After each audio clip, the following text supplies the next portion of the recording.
कम्ती भएको छैन मलाई ठिक्कै भयो तिमीहरू नुन चर्का खाँदा चाहिँ कम्ती भयो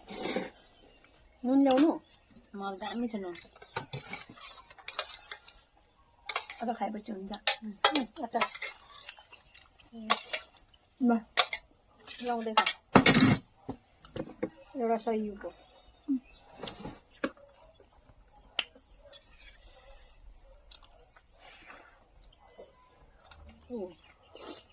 फोन आयो हेरिरहेको छु होइन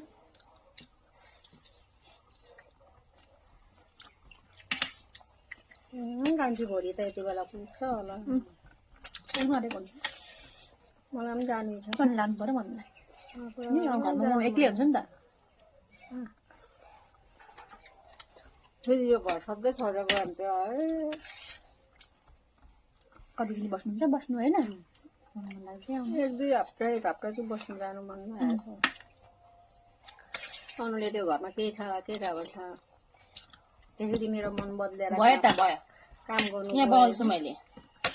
भिडियो त गरिरहेको थिएँ अहिले अन्त घर त बर्बाद हुन्छ मिठो भयो खाना नि दामी दामी भएको छ खाना चट्नी मुखमा लगा न देशी खाना घरको अचार हाम्रो राजाले के गर्नुभएको राजा आउनुहोस् आयो माम खाना बेटा त्यो झार्नु हुन्न बाबा होस् म झार्छु